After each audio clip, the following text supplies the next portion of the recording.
Hello friends, welcome to my channel. The last thing he told me is centered around the stepmother-stepdaughter duo of Hannah and Bailey. The first episode of this 7-part miniseries opens with Hannah crushing her phone in the bathroom of a hotel and longingly looking at the cracked image of her with a man. That's Owen, Hannah's husband and Bailey's biological father. After snapping out of it, Hannah rushes out to get Bailey, but she's nowhere to be found. And since Hannah has already broken her phone, she can't use it to get in touch with Bailey, thereby putting her in this difficult position where she doesn't know if she should look for her stepdaughter on the streets or hope that she's going to come back to the hotel. When Hannah does return to her room, she sees some anonymous individual standing there, which shocks her. That's when the narrative jumps back in time by 4 days, and we begin building up to this tantalizing moment. Hannah is an expert at wood turning, a skill that she has picked up from her grandfather, while Owen is the most important coder at a tech company called The Shop. Their 14-month anniversary is coming up, thereby telling us that they've been married to each other for over a year. They live in the floating city of Sausalito, California. Bailey has a good relationship with Owen, but she isn't fond of Hannah. In addition to all that, while taking a walk back to their home,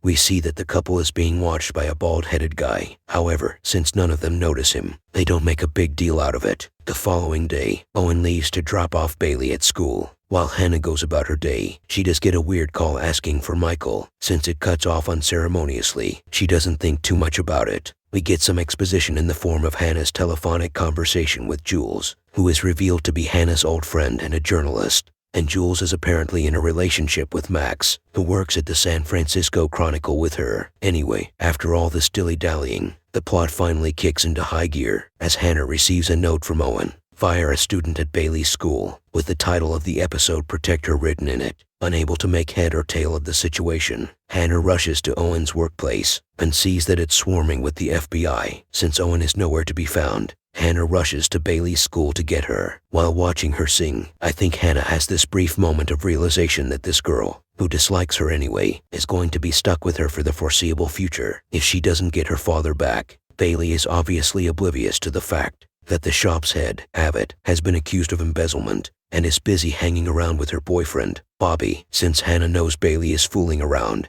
she tells her to come to the parking lot as soon as possible, and Bailey obliges. But before going to her, she opens her school locker and finds a duffel bag in there. When Bailey eventually gets to Hannah, she appears frazzled because the duffel bag is full of cash and a note from Owen, which states that he can't help her make sense of the situation. However, he wants Bailey to know that she means everything to him, which is why he has left all that money for her. Well, at least that's more descriptive than the note for Hannah. Thankfully, Jules arrives at Hannah's house to fill her in on all the details regarding the shop's fraudulent functioning and how Owen's involvement in it can be the reason for his disappearance. That said, Hannah isn't ready to believe that's what has caused Owen to go on the run, because she feels she knows Owen better than anyone else in the world. As Hannah bids goodbye to Jules and Bailey says goodbye to Bobby, who has cast doubt on Hannah's involvement in Owen's disappearance, we learn that this is not the first time that Hannah has been abandoned. At a young age, Hannah's mother left her, and it was her grandfather who took care of her. Hence, his picture is there in the feature article on Hannah's woodturning business. Since Bailey is the same age as Hannah when her mother left her, she feels that she has to be as dependable as her grandfather. However, she thinks that Bailey's situation is totally different, and Hannah's grandfather's tactics aren't going to work this time. As Jules leaves, we again see someone keeping an eye on Hannah. After retiring to her balcony or porch, Hannah starts to piece together her memories of Owen and remembers that he said that the one thing that defines him is his unwavering love for Bailey. It confuses her, because how can a father who advertises his love for his daughter so much just drop everything and vanish? She doesn't get a lot of time to process this revelation, because she sees the bald-headed guy from earlier at her doorstep, who walks away as soon as he understands that he has been spotted. The following day, Hannah tries to comfort Bailey, but she's not in the mood for that, because she's convinced that her stepmother isn't telling her everything. She comes off as the annoying teenager that she is, but it's not entirely her fault, as it's not that easy to accept a stranger as the replacement for your biological mother. That said, she has been purposefully written this way, so that you feel that she's excessively annoying. By the time you get to the end of the show, and she starts to become more reasonable, you'll warm up to her. Nothing has changed in the way teenagers are written.